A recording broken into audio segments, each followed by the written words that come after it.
It was one of those early summer mornings when the sun was rising slow and the dew still clung to the grass like a secret the earth didn't want to let go of. I stepped outside with my coffee, the kind of morning I bought this house for, quiet, serene, the sort of peaceful setting most people crave after years of hard work. My property stretched out further than the eye could catch at a glance. Fenced in with cedar panels, I had installed myself, sturdy and proud, not just a barrier, but a symbol of everything I have built with my own two hands. That fence meant something to me.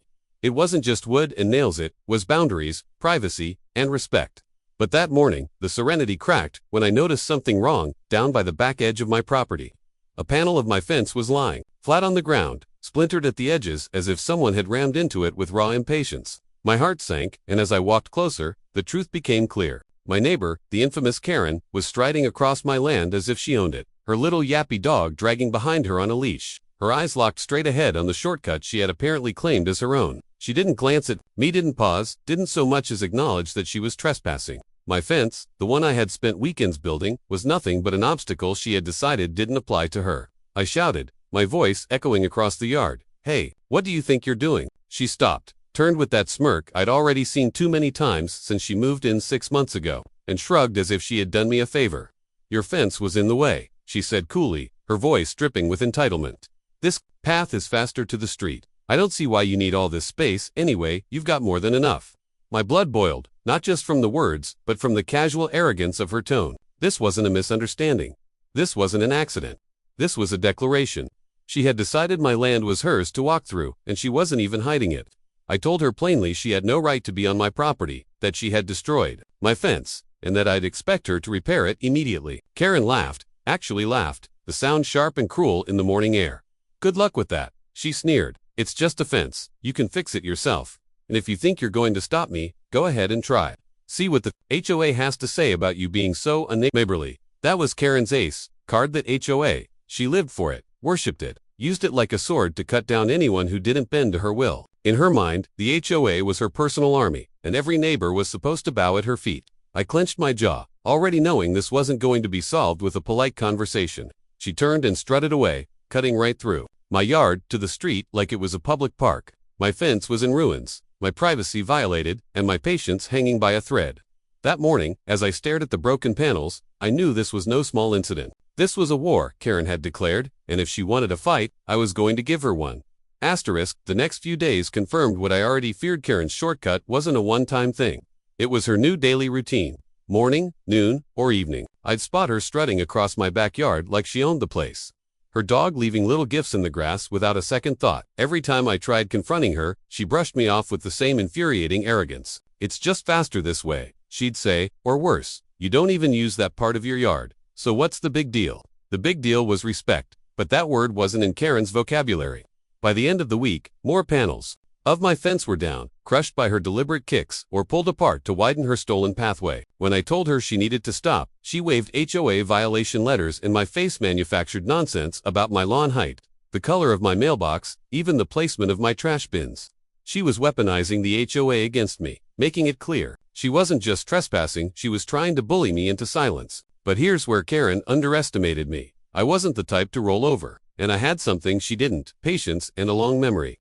I went down to the county records office and spent an entire afternoon digging through dusty deed books and property maps. What I found lit a fire inside me. Not only was the fence line legally mine, but Karen's precious shortcut didn't even lead to her property directly. The strip of land she was cutting through was entirely mine down to the last inch. Better yet, I discovered an old easement boundary that gave me the right to extend and reinforce fencing all the way to the tree line, a move that would effectively cage her backyard off from the street unless she took the long, proper route like everyone else. That night, I sat on my porch and planned. Karen thought the HOA was her weapon, but paperwork was mine. I wasn't going to yell or waste my breath arguing anymore. No, I was going to buy the boundary outright, redraw the lines in my favor, and leave her with nothing but regret. A storm was brewing, and this time, I was the one holding the thunder. The morning I filed the paperwork was the morning Karen realized her world was about to change. At the county office, I secured a boundary adjustment deed that officially extended my property line, swallowing up the strip of land she had been trampling for weeks. The clerk stamped the documents, smiled knowingly, and said, "You're going to make someone very unhappy with this." He had no idea. With my new legal standing, I hired a local fencing company and gave them explicit instructions. Build a reinforced 8-foot privacy fence along the extended boundary. complete with steel posts buried deep into concrete. By the end of the week, Karen's so-called shortcut would be a dead end, and she'd be locked inside her property with only one narrow exit, the long winding road she had been so desperate to avoid. The day the workers showed up, Karen stormed out in her pastel robe and slippers, hair a frizzed mess, screeching at them to stop. "You can't build here. This is common property," she shrieked. I stepped out with the county paperwork and my hand waved it like a victory flag and said, "Not anymore, Karen. Every inch you've been trespassing on is mine now." She went pale, her face twitching between disbelief and rage. She called the HOA president, who showed up minutes later, puffed up with authority, only to deflate completely when I handed him the stamped deed. He muttered something about reviewing this with legal, but we both knew the game was over. As the fence panels went up, Karen's tantrum escalated. She hurled insults, threw her iced coffee at one of the workers, even threatened to call the police. The officer who arrived listened to both sides, then flatly told her, "Ma'am, he owns this land. If you keep interfering, you'll be the one in trouble." That was the turning point. For the first time, Karen had no power, no HOA rule to hide behind, no shortcut to claim. By sunset, the fence stood tall and unbroken, casting a long shadow across her backyard. I leaned against the gate, watching her pace furiously behind the barrier like a caged animal. My plan was working perfectly, but I wasn't finished yet. Locking her in was just the beginning. The true revenge was still to come, and it was going to hit her harder than any fence ever could.